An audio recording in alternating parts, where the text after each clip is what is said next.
Sest ega ju Kanadas vaatamata sellele, et seal on suured kanepikasvandused, siis need lähevadki ju, ma arvan, et vist farmaatsia tarbeks rohkem, mitte aga niimoodi, et need lähevad... Seda kas legaliseerida seal alles arutatakse. Trudeau sai küll pukki osaliselt selle lubadusega, et ta legaliseerib, aga ta seni pole midagi alanud. Jah, aga legaliseerimine muuhulgas tähendab ka seda, et me ütleme, et jah, see on ravim taim, seda saab kasutada raviks ja kasvatame seda ja kasutame raviks. See metsik turg jääb niikuinii. Eks ole, aga see, kui ta on kontrollitav, siis on vähemalt mingisugune osa, mis on kontrolli all. Miks ei ole see, et riik ei ole aktiivsemalt võib-olla võtnud siis seda tooni, et seda kontrolli enda kanda võtta?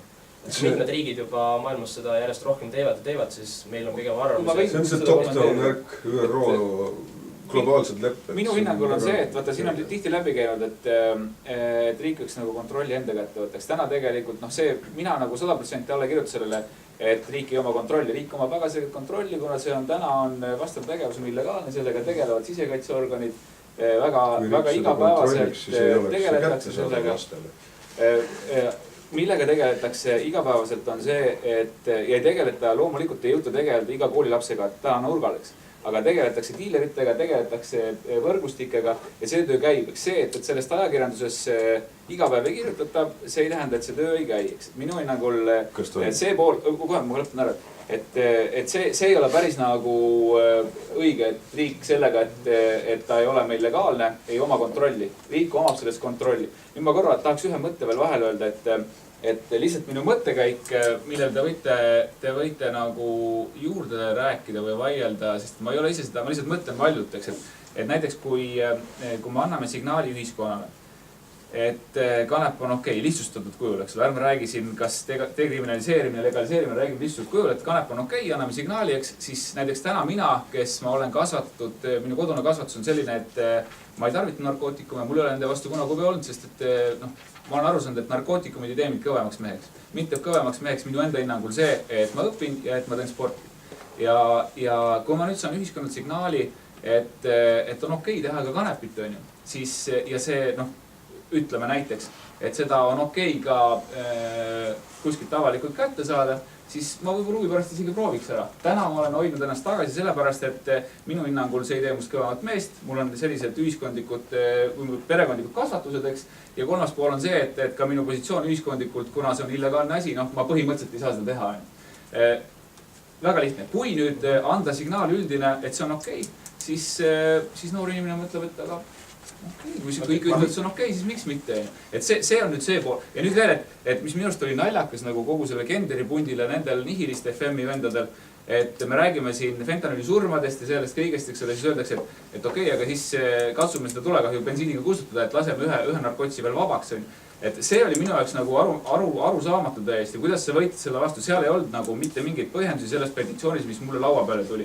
Ma vaatasin seda petitsiooni ja esimene punkt, milles räägiti reaalselt sellest, millele nad avalikult tähelepanu juhtisid, et võidelda fentanüüli surmade vastu, oli nende prioriteeti hulgas 4. punkt alles, mis ütles seda, et tuleks ravisse rohkem panustada, eks ole, teavitamisse rohkem panustada ja nii edasi. Et siis see kampaania minu hinnangul pööras vastupidiseks hoopis.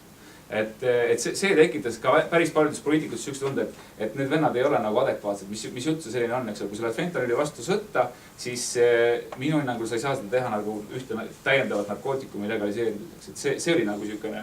Käisin seda tulekahjut õiguskomisjonis kustutamas, õnneks oli härra Kenderil nii palju selget mõistust, et ta ise sinna kohale ei roninud, vaid saatis mind enda eest kõnelema. Ja ma arvan, et ma suutsin selgeks teha seal inimestele, mida see seltskond oma petitsiooniga mõelnud oli. Kuna ma ise olen ka sellele alla kirjutanud, aga ma ei ole sellega 100% nõus. Esitus, mida Kender ja meeskond tegi.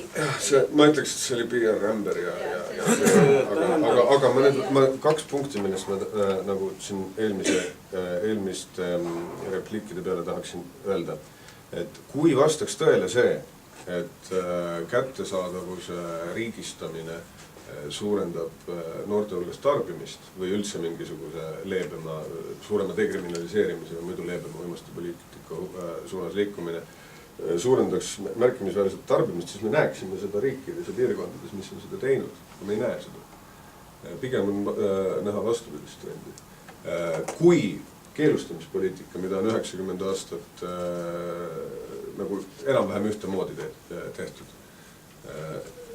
Kui see poliitika aitaks piirata tarbimist, vähendada uimastikahjusid ja annaks neid soovitud tulemusi, mida me sealt nagu loodame, siis me saaksime neid tulemusi näha, aga need tulemusi on pigem vastupidised.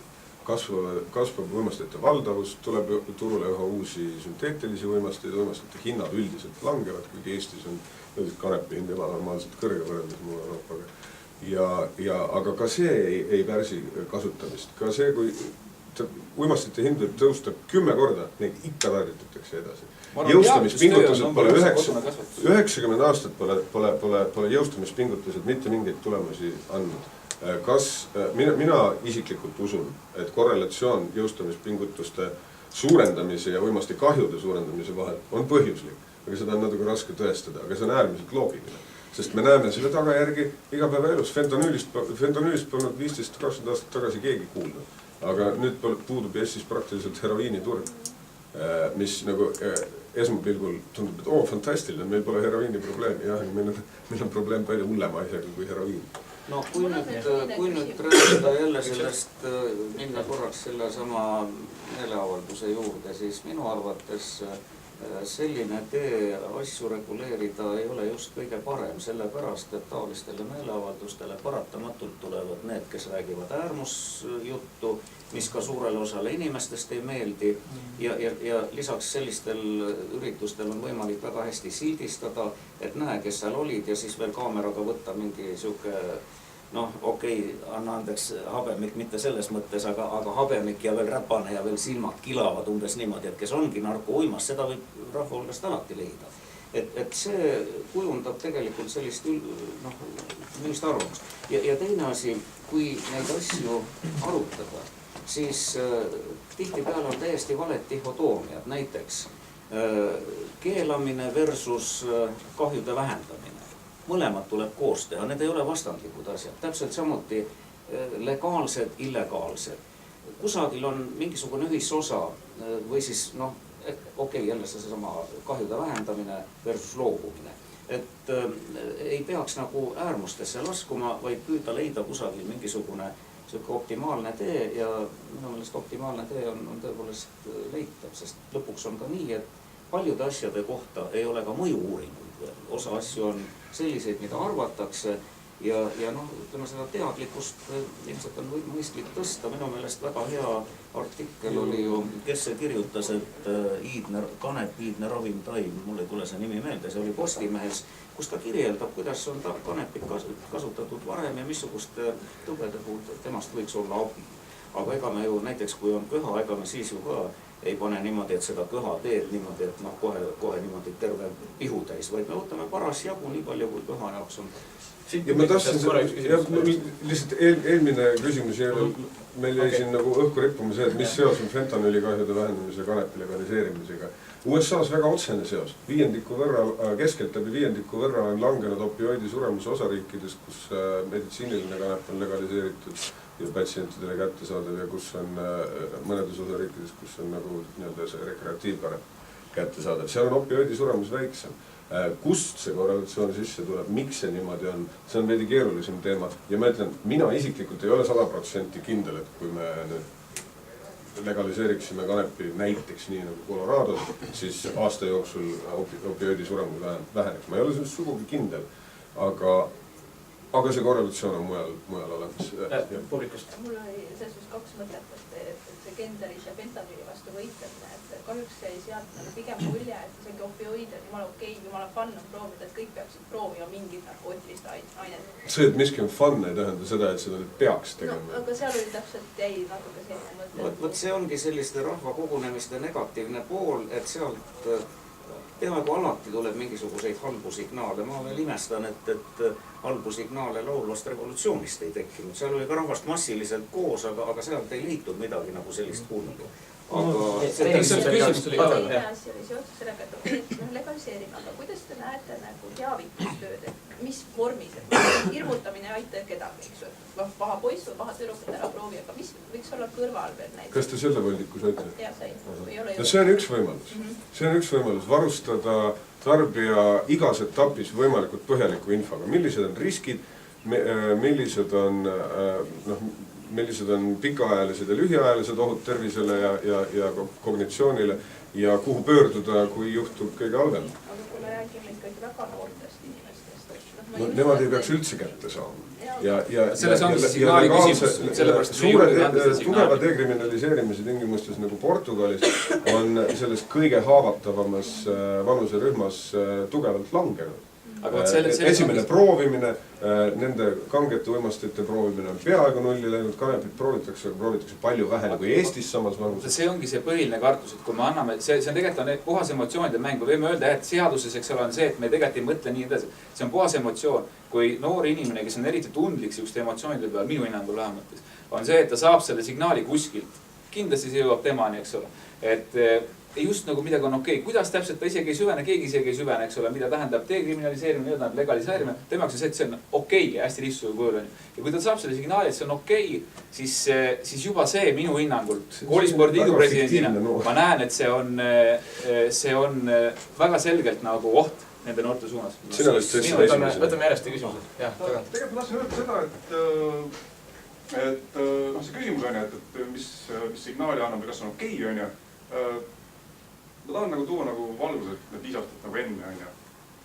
Kanepist ei räägitud ajakirjanduses nii palju, kui täna räägitakse. Ja räägitud hoopis teistes toonides. See teadmine, et mis kanep tegelikult on, jõuab nagu ajas järjest rohkem inimeseni. Praegu räägitakse sellest rohkem niimoodi, keegi ei ütle lastel kanep, keegi on. Kõik ütlevad, et okei, praegu räägitakse sellest, et ravimine võiks tarbida. 5 aastat tagasi sellest ei räägitud. Et me jõuame sinnamaani, kui lapsed saavad samasugust informatsiooni kanepi kohta, et kuidas ta siis on. Ja me ei valeta neile. Minu mõttes on, et laste puhul on kõige keerulisem asi see, et kui koolis hakatakse neile rääkima midagi sellist, mida nad ei usu.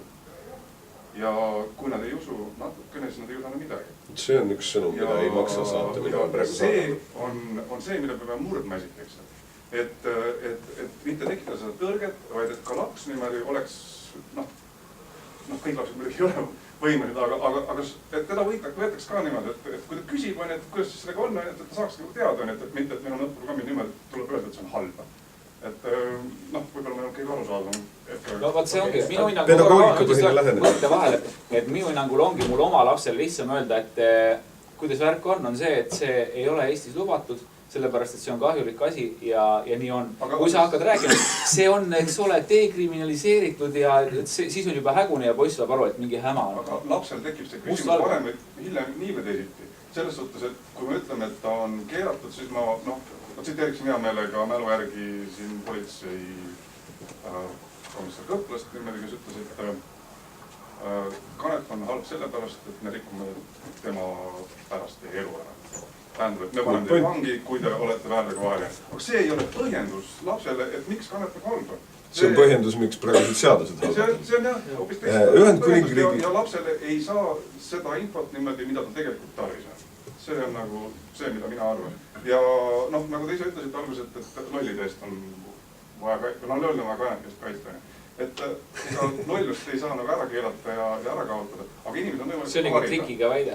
Ja ma saan aru, aga selles suhtes, et seda harimistööd peab nagu järjest rohkem tegema. Et kui me tahame nagu inimestele tagada selle, et nad saavad adekvaatset informatsiooni, kui ka ei ole, siis me peaksime perearstidest alustama, kõikide nõustajatega, ka õpetajad tahavad niimoodi harimist. Et kuidas see nagu tegelik teadmus jõuab siis nagu lasteni. Ma kommenteeriks seda Ühendkuningriigi sellise juhtiva sõltumatu uimastihariduse teabe- ja ekspertiisikeskuse Draagscope lehelt tsitaadiga. Nemad sooritavad sellist asja nagu pedagoogikapõhine uimastiennetus ja ma seletan, miks see vastandub propagandapõhisele. Pedagoogikapõhine lähenemine keskendub täpse ja tasakaalustatud teabe pakkumisele. See tunnistab, et uimastite kohta on olemas palju arvamusi ning kannustab noori nende arvamustega tutvuma. Kujundama isiklikke seisukohti ja trotsima stereotüüpe. Oskuste arendamise kontekstis aitab hariduspõhine lähenemine noortel välja töötada laia paleti asjakohaseid personaalseid ja sotsiaalseid oskuseid, mille toel langetada iseenda ja teiste inimeste uimasti tarvitamise teemal faktipõhiseid otsuseid. Teisalt lähenemisi, mis puhuvad ohte tegelikest suuremateks piiravad keskustelu, põlistavad stereotüüpe ja ütlevad noortele ette, mida nad arvama ja kuidas nad käituma peavad, oleks täpsem hariduse asemel nimetada propagandaks. Ja see on see, mis meil siin praegu toimub. Propaganda on faktipõhiste otsuste langetamisel takistuseks. Samuti suurendab see tõenäosust, et noored hakkavad uimastiharidust pidama ebaoluliseks, tundes, et neid koheldakse üleolevalt ning et neile ei räägita täit tõtt ega esitata tasukaalustatud pilti tegelikust olukorrast. Seni on noortele suunatud uimastiharidus olnud suuresti propagandistlik. Selleks, et uimastiharidus tegelikult tõhusaks muutuks, tuleb see viia kindlalt pedagoogilistele alustele. Ma toon Kas siit hea näite sellele ennetusele, mida ma nägin Itaalias, et oli niisugune noorte tuba, kus olid erinevad plakatid erinevatest narkootikumidest ja siis noor käis, vaatas, kujundas ise oma arvamused. Seal olid nagu mõlemad küljed näidatud, mis on nagu tore ja mis ei ole nii tore. Ja sealsed töötajad siis teatud plakatid viisid koridori. Ehk need, mis ära varastati, need teemad pakkusid inimeste huvi ja sellega siis töötati edasi. Selles suhtes, et nagu hästi unikaalne lähenemine. Okei. Väga hea, et Itaaliat meenutasite. Mulle tuli Itaalia meelde seoses alkoholiga. Et kuidas Itaalias käsitletakse alkoholi perekonnas ja nii edasi. Noored alustavad lapsepõlves, proovivad. Neile seletatakse, mis see on ja neile seletatakse ka seda, et purjus olla on ääretult häbiväärne ja sellepärast 30 aastaga Itaalia saavutas 12 liitri per nase aastaseks 6 liitrini. See, mis on tegelikult ideaal ka WHO soovituste järgi. Et üks asi on tõesti see, et hirmufaktor reklaamiteoorias on üks selline mõiste olemas. Hirmufaktor tõepoolest mõjutab inimeste käitumist, aga hirmufaktori mõju on suhteliselt lühiajaline esiteks ja teiseks, see on see, kus on, et sured kohe ära, kui suitsu ette paned umbes niimoodi, eks ole. Ja see on lühiajaline ja teiseks, kuna infot tuleb ka mujalt ja kui me ainult niimoodi räägimegi, et see on halb, see on hirmus, see tapab sind ära, aga noor saab teada, et tegelikult ei tapa. Neid infoallikaid on ju palju, et tõtt tuleb rääkida.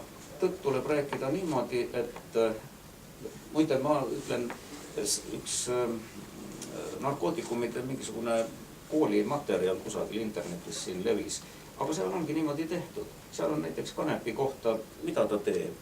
Mõnele mõju, mõnele ei mõju, võib tekitada, tõepoolest see risk on olemas, bronhiiti või arvatakse, et võib-olla ka kopsuvähki, alandab mõnevõrra akadeemilist sooritust, need on nüüd need asjad, mis on, et see asi tuleb ära rääkida. Ja tõepoolest, ega noored on üllatavalt targad paljudes asjades, vähemalt noortel on üks omadus, mida täiskasvanutel sageli ei ole. Nad näevad asju märksa laiemalt. Me siin rääkisime ka teavitust, aga tihtipeale on ikkagi ju see, et käiakse koolides siis politseinike esindajatega ja räägitakse sellest nagu, mis on karistused ja hirmu. Aga ilmselt ka seda tuleb rääkida. Ei kindlasti jaa. Mul on politseiametnikud ise on öelnud, et neile see töö ei meeldi ja nad leiavad, et see tegelikult ei peaks olema nende asi. Nad teevad seda puiklemisi ja ega nad ise ka ei usu, et see midagi muudab. See on rohkem selline... Aga poliitikas ka tookski juurde selle, et teie, Alvar Indreping, teie intervjuus ka pealtnägi, aga seal oli see, et pigem võib-olla ei peaks tegelema sellega Siseministeerium, et Sotsiaalministeerium ja teised osapooled. See on jälle, see on Portugali siis näide, et seal nihutati see raskuspunkt hoopiski tervisse suunas, eks ole, ja sotsiaal- või siis ka haridusministeeriumi. Selles mõttes oli väga huvitav küsimus ka selles samas väga edukalt on kaasatud politsei jõustamisorganid, mis alguses olid väga vastu, aga kui nad nägid, et see tegelikult töötab, siis praegu ma konverentsil vestlesin Portugali esindajaga, kes kinnitas, et koostöö jõustamisorganitega on väga hea. Politsei on paari aasta möödudes pärast seaduste muutmist nägi, kuidas asi tegelikult paraneb ja nad on praegu täiesti paadis ja samamoodi on konservatiivsed poliitilised jõud paadis. Nad näevad, et see töötab. See ei ole maailmavaate küsimus, see on pragmaatiline. Mis laadi probleem on narkoprobleem? Kas see on juriidiline probleem või see on sotsiaalne probleem? Kui ta on sotsiaalne probleem, siis peab sellega tegelema need ametkonnad, kes tegelevad sotsiaalsete probleemidega. Kahtlemata, ma arvan, koostöö küsimus, ega see nagu poliitikas üldse, eks ole, või ühiskonnas, et sul on need valdkonnad on niivõrd nagu omavahel lõimunud. Kõik on õige. See oli mingi küsimus vahepeal ka rahvusest.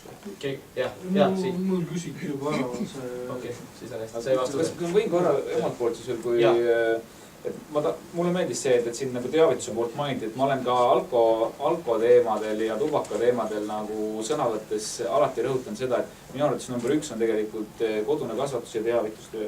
Et kõik algab kodust, et kui sul kodus see vundament ei laota, siis see katus jääb sul väga nõrk, mis sa koolis saad, eks ole, peal. Et seetõttu see on nagu kogu selle asja juures mu meelest number 1. Ja ma ei taha siin jätta nagu endast muljet, eks ole, ma sõdin ilmselt kõikide asjade vastu, et ma ise olen hinges samamoodi liberaal, nagu ma olen korduvalt väitnud, eks, et ja ma austan iga inimese enda otsustamist ja ma hindan väga inimeste vabadusi sinnamaani, kuni need vabadused ei hakka piirama minu vabadust. Ja ma näengi, ainuke asi, miks ma näen, et see võib hakata piirama minu vabadust, on see, et me ühiskonnana vastutame tervikuna inimühiskonnana teineteise eest ka, eks läbi selle, et me maksame makse ja nende maksude eest ravitakse neid inimesi, kes võib-olla kanged narkootikume tarvitades vajavad meie raha eest ravi.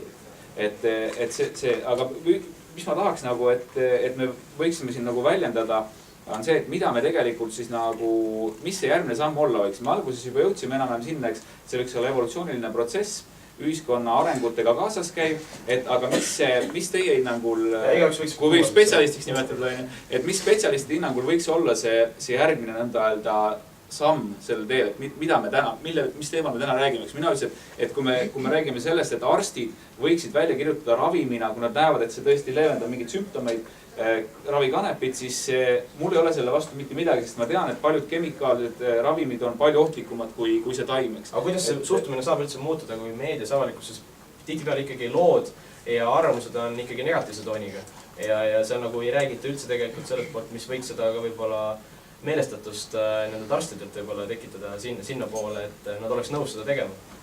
No, kuidas seda olukorda muuta? Siin on nüüd üks huvitav asi, mida ma lugesin, oli Sotsiaalministeeriumi seisukoht seoses kanepiga, et ka meditsiiniliseks otstarbeks me ei ole valmis seda praegu ei toetama ega sellest rääkima ega seda uurima, sellepärast, et see annaks vale signaali. Kui Sotsiaalministeerium niimoodi väidab, siis järelikult on igasugused katsetused, eksperimendid ka kanepitoodetega täiesti välistatud. Et no see minu meelest see signaal on märksa halvem kui see signaal, mis tuleks siis, et jah, Sotsiaalministeerium on kuulnud, et Austraalias seoses epilepsiaga juba tehakse katseid, eks ole, või alustati. Ja me vaatame, kas on võimalik midagi leida, aga selline absoluutne sein, minu meelest see on väga halb signaal. Ja mis veel, tähendab jah, sativeks on küll, aga sativeks kui kallis see on. See on kõvasti kallim. See on nii kallis, kusjuures efekt paljudel juhtudel ilmselt on sama. Nii, hea küsimus. Ma mõtlesingi, et ma käin siis välja vähe hüpoteetilise olukorra, kuna siin jõudsime selle maale välja, et kuidas siis jätkata. Kas siis evolutsiooniliselt, mis iganes. Ehk siis, kui meil oleks olukord, kui me loome mingisuguse põhjusliku korrelatsiooni selle vahele, et see on sotsiaalne probleem. Et sama täna mina pean suurimaks sotsiaalset probleemi alkoholi tarbimist. Ehk siis, kui me loomegi siis korrelatsiooni alkoholi tarbimise ja siis kas perekondliku mingisuguse sotsiaalse olukorra vahel, siis näiteks looksime sellise hüpoteetilise olukorra, kus me siis annaksime ühelt poolt signaali, et lasteni ei jõuaks. Niikuinii me ju eeldame, et kui me täna mingil moel seda reguleerima hakkame, siis meil reguleerida seda nii, et ta oleks kõige kättesaadav. Me reguleeriksime seda niimoodi, et näiteks oleks ID-kaardi alusel alates 21, üks näide. Aga mis mitte siis samaaegselt ka tõsta seda vanuspiiri alkoholile, tubakale samamoodi. Ehk siis me annamegi selle, see olekski siis võib-olla näide liberaalsusest, me anname selle siis teovõime või see otsusvõime on suhteline laiendav, aga et me anname selle siis otsuskoha inimesel, kes on siis kõikides muudes etappides kõrval vastutama tegude eest. See ei tööta. Siin on üks Soome alkoholipoliitika on kohe kõvasti karmim kui Eesti oma. Ma vaatasin siin seda statistikat, et kui vähe... Ja hiljuti karmistus veelgi, jah. Ei, nad vist tahavad nagu tagasi astuda. Järgmisest aastast vist plaanivad midagi leevendada. Läksid liiale.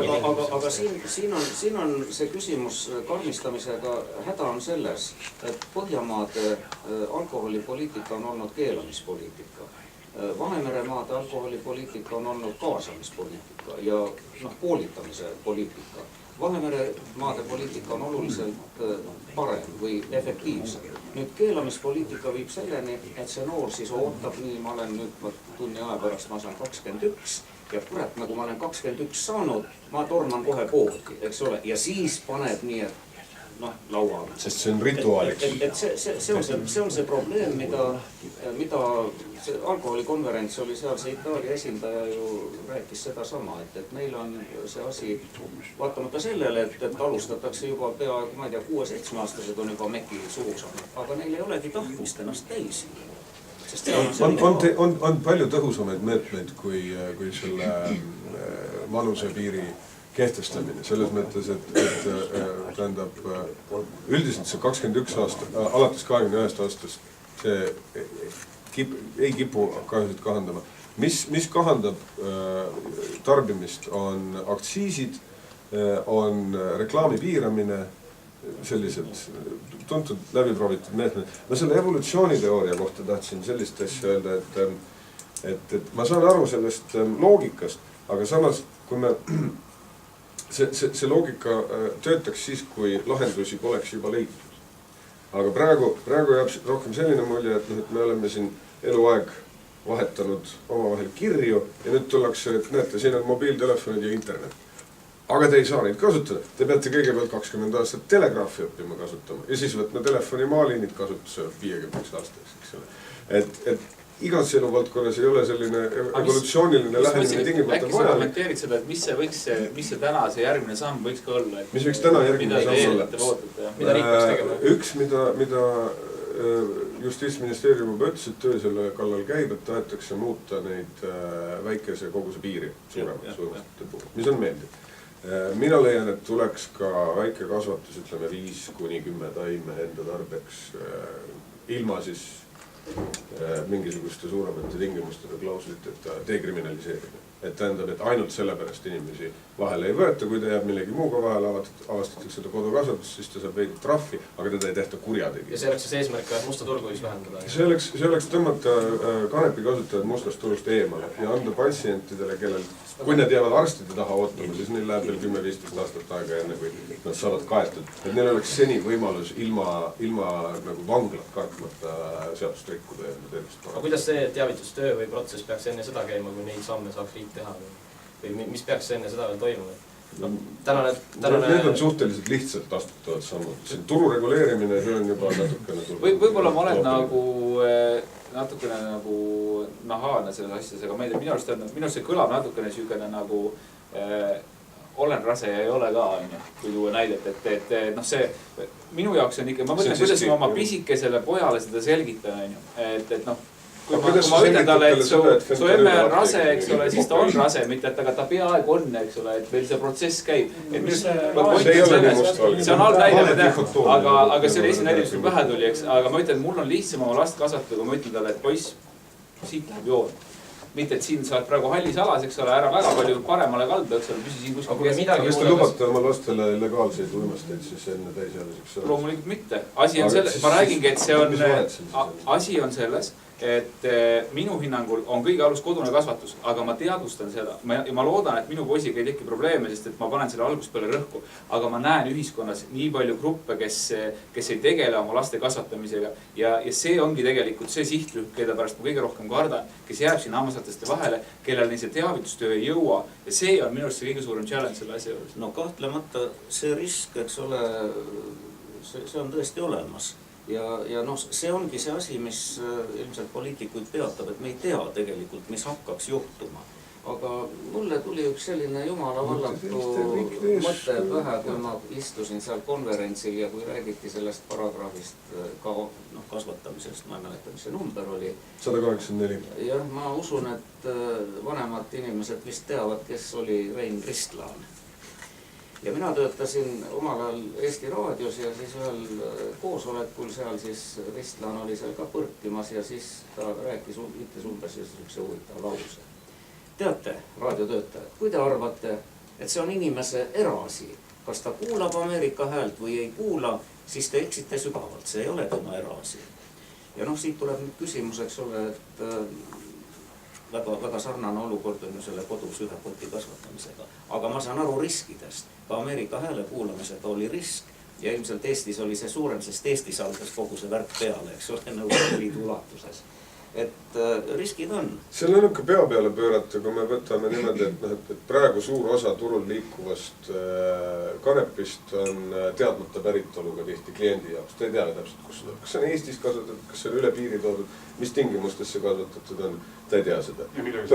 Ja millega segatud, eks.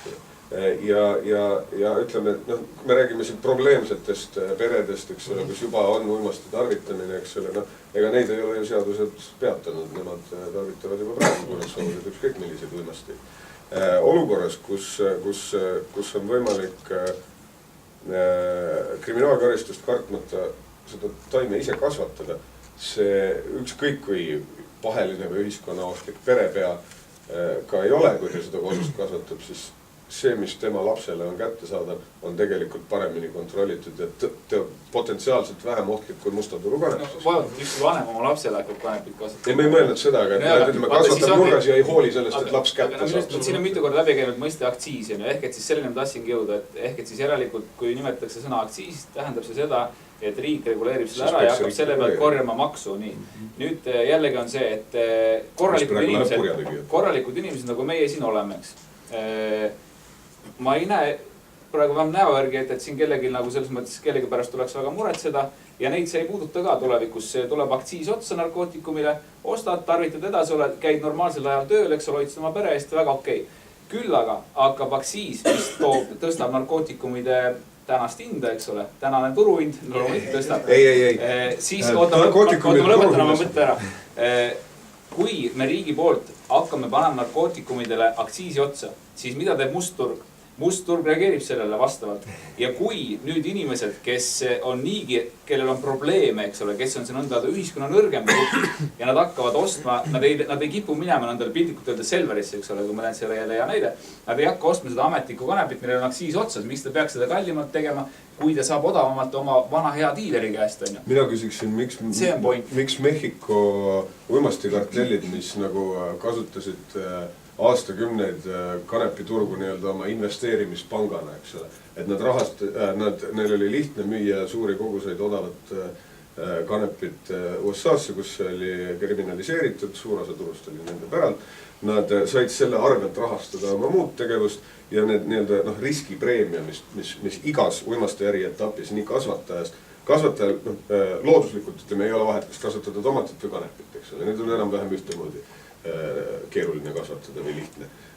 Aga selle eest, et asi on kriminaalne, tuleb sinna automaatselt juurde riskipreemia. Ta peab riskima seaduse rikkumisega, seega see ei ole mitte tomati turuhinnaga, vaid on lõpuks tarbijani jõudes kulla hinnaga. Kanepi 1 gramm maksab sama palju kui gramm kulda. Aga teda on sama lihtne kasvatada kui tomatit.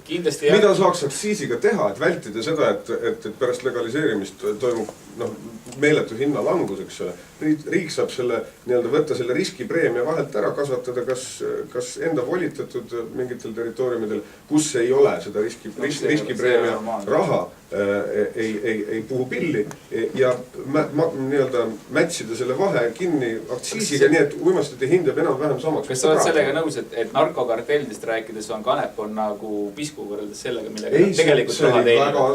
Tegelikult teenitakse raha kaugete narkootikumidega. Sõltub riigist ja sõltub piirkonnast. Mehhiko kartellide jaoks oli väga oluline tuluallikas kanep, mis nüüd on hakanud hääbama nende jaoks, nad on hädas. Neil ei ole enam nii palju vahendeid käes, sellepärast, et neil ei ole enam lihtsalt võimalust odavat minu point oli see, et kui me riigi poolt paneme aktsiisi otsa, ehk et siis mitte otsa, me asendame riskipreemia aktsiisiga. Uimasti hind tarbija jaoks ja uimasti hind samaks, aga musta turu jaoks on juba palju rohkem riskida väiksem raha. Loogiliselt, teeme äri, sina hakkad müüma kallimalt kanepit. Miks ma peaksin kallimalt? Kes ostab seda kallimalt? Sina müüd 5 euroga, ma ei tea palju maksab. Ja oled ametlik müüa. Mina olen sinu konkurent. Mina tahan endale saada neid kliente. Mina ei taha, et nad sinu käest ostaks. Mina müün 4-ga. Paratamatult tekib hinnadamping. Sa ei saa seda kätte, sest praegu see hind on just seesama see pikk jada risk. Lauri, aga okei, see on arutamise küsimus. jaa, aga see on naeruväärne, mis see näide on naeruväärne, et nii hakkaks siin kuidagi dumpingut tegema narko hinnale. Mul on üks siuke küsimus publikule, kui palju teil on kodus 1, 2, 3 pudelit alkoholi kusagil seal riiulis seismas on vist ja teil on lapsi ka, eks ole? Kas te märkate, et lapsed joovad selle viina ära teil salaja selja taga? No ega see käeulatuses neil ka ei ole. No okei, aga ta ei ole kindlasti ka seifis, eks ole? Mõnel käib paari kapp lukus. No okei, no aga ma tean küll, minu tuttavatel on ja mul on endal ka terve lasu, lihtsalt ma ei joo seda ära, aga vahel on vaja, keegi kingib ja seisavad ja ei käi lapsed seal salamahti joomas. Sama asi küsimus ka sellest, et kui sa kasvatad enda jaoks kanepit, et nüüd laps läheb, eks ole. Risk on alati, jah. On küll, nõus. Ma vaevalt, et sul ka kokaiini läheb laua pealt tõmbama. No ei, mul ei ole seda. Asi on põhimõttes, minu jaoks on see asi väga põhimõtteline, sellepärast ma selle eest ka seisan. Põhimõtteliselt on vale lähenemine ja Holland on sellest loobunud, et käsitleda alkoholi ja kanepit täiesti eraldi nähtustena. Need sisuliselt on üks ja seesama nähtus ja ka inglased on seda soovitanud, et me peaksime neid sõltuvusi käsitlema sarnaselt ja neid kahjusid ka sarnaselt. Et tegelikult see on seesama, ainult ajalooliselt on nii välja kukkunud, et alkohol on legaliseeritud, aga ta on märksa ohtlikum uimasti kui kanep ei ole ja seetõttu selle uue tulek ongi see, mis neid teeb. Soomlased tahaks eestlastega koostööd teha arutelus, sest ma endine õpetaja ökonomist käin kahe riigi vahel aastatuhande vahetusel ja kirjutan ka Keskerakonna lehtedest ära ka õpetajalehes kirjutatud umbes sama asja, sest Soomast tuleb nüüd 3. lamaiga, sotsiaaliga oli parem oli siis, kui raha oli rohkem, nüüd nad ei saa ravida, nemad ravivad rohkem, sest seal on tõmmatud hästi ja kuna ma käin ise ida pool, Lahti, Koula ja siis Kotkavälile ja olen saanud ka Venemaal käia, nüüd ei ole minu asi külli ja ma ei räägigi seda, kust poolt, mis liigub, aga liigub hästi. Ja kuna ma teinekord on mul Võrtsjärve metsade sees 4 kilomeetrit elektrijuhed panna ära kasvatada ja siis läks ainult sai karistada. No sellest oli 5 aastat tagasi, nii et tuleb süvaanalüüs, kirjutage sinna ka teha enne süvaanalüüsi ja ühe asja sain ainult, mitte midagi rohkemat. Vaat teie käest sain, et saab teaduslikul teel teha küll piirkondi. Seetumaa mul ka natukese tuttav, see on mitu korda ekskursioonil käinud, sest kevadel lähen alles Soomet, seal siis katsetada ära. Ja teadused, kui ma muutadama, aga soomlased on huvitatud eestlased tead, sest soomlased ütlevad, et vahel eestlane joob rohkem ja vahel joob vähem. Nüüd tuli välja, et keegi tereping joob veel rohkem kui seal kapis või vaata pudelit ja saab kahju kätte. Ja aga muidu sellised liberaalsed arutelud ei vii. Teaduslikul küll vaja, sellepärast ma olen nõus kohe minema sinna kuskile uurima asja. Jah, tagant. Tahtsin natuke sekkuda sellesse hinnapoliitikasse. Mul ei ole täpsed andmed niimoodi, aga suur järgmine on õige. Võtame, et palju me kanepi praegu on, gramm on mingi 3 euro. No ütleme lõppkasutaja jaoks 20 euro.